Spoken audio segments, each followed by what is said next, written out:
Iny ihany koa no mitondratsika eo amin'ny taranja baolina lavalava ny farana ihany koa aloha zany ny dian'ny Makidy Madagasikara izay niatrika ny Silver Cup tatsy Zambie izay resany zareo zambianina teo amin'ny lalao fahatelo andro fahatelo farantsika tamin'isa 2.7 tsy mifanalavitra ny isa kanefa dia izay ny vokatra somary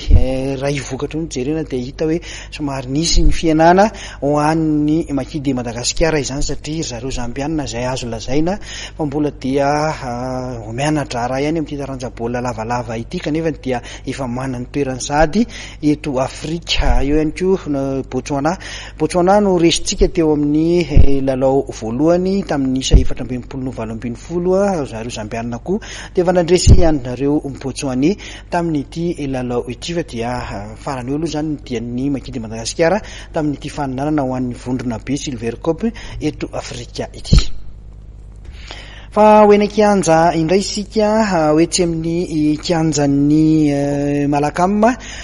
tanterahana tamin'ity tolakandro ity ny dingan'ny manasadalana eo amin'ny intersection ka lalao maromaro no tanterahana tao anatin'izay dingan'ny manasadalana izay. Teo aloha ny fionana teo amin'ny FTAT sy ny ISA 17 izay nandresy tamin'ny isa 9-3 ny ISA 17. Ny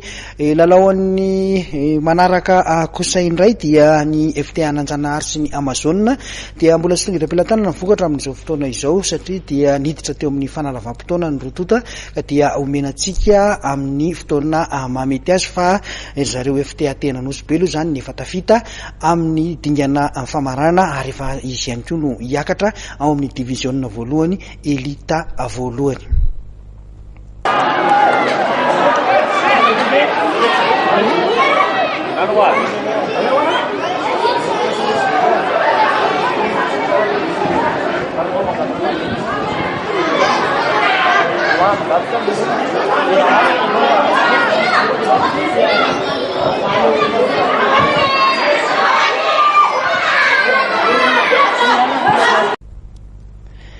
Fa teny amin'ny kianja Maky kosa indray tsika amin'ny toy ny amin'ny fiadinany amboaran'ny filoha rehefa miditra eo amin'ny dingana fiodinana faharoa ka dia izay resy moa zany dia efa mangorona nama fa tsy manohy ny fifaninanana intsony. Ity arahantsika amin'ny sary ity zao dia ny fionana teo amin'ny tehefana anaty azo manao akanjo mena toy ny mahazatra azy sy ny afa-akanjo manga tapany manga izany resy ny anaty azo tamin'ny 20 no 13 ry zareo afa-akanjo manga tamin'ity fionana ity. Toy izao kosa ireo vokatra hafa ny JS Tanjombato niondrika tamin'ny 29 manoloana ny 15 avenir ny FTBA Nandotapenaka nandresy ny VTM Matsalova ny 30 ary ny Besarety nandresy ny FTM Madio tamin'ny isa 2.20 no sivy ary ny Asa Nambomanarina dia nandresy ny CRI isotro tamin'ny isa 2.20 no sivy ary ny Keza Efahana Pasika nandresy ny Rosa Club tamin'ny isa 8 no 3.